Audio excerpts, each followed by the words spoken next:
शास्त्रों के अनुसार हर पितर को जल देने की एक निश्चित संख्या होती है जो उनकी तृप्ति के लिए आवश्यक मानी जाती है। सामान्य नियम 1, 3 या 5 बार। मुख्य नियम प्रत्येक पितर के नाम से 3-3 बार जल यानी तिल के साथ अर्पित करना सबसे उत्तम और प्रचलित विधि है। पहली अंजलि कहती है, हे मेरे पितर ये जल स्वीकार करें। दूसरी अंजलि कहती है, हे मेरे पितर तृप्त हो।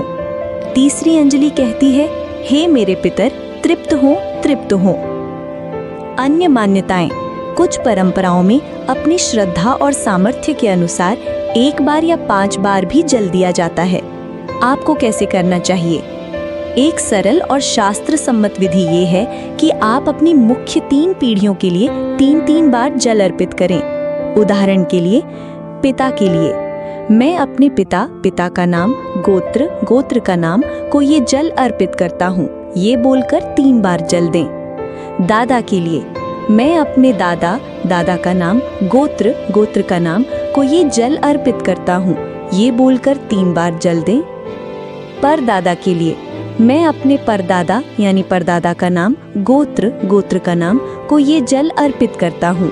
आप इसी प्रकार अपनी माता, दादी, परदादी और नाना नानी के कुल के लिए भी 3-3 बार जल अर्पित कर सकते हैं।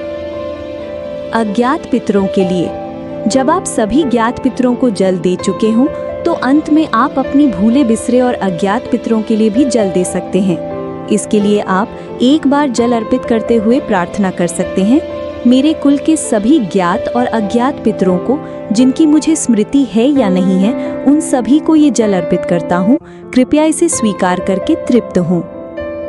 संक्षेप में सबसे सही विधि है कि आप अपने प्रत्येक पूर्वज का नाम लेकर उनके लिए 3-3 बार जल अर्पित करें। कोशिश करें कि आप कम से कम अपनी 3 पीढ़ियों यानी पिता, दादा और परदादा का नाम लेकर तर्पण अवश्य करें। बाकी के लिए आप एक साथ सभी को जल अर्पित कर सकते हैं। महत्व आपकी श्रद्धा और भावना है। यहाँ दी गई जानकारी विभिन्न शास्त्रों, पुराणों और लोक मान्यताओं पर आधारित है।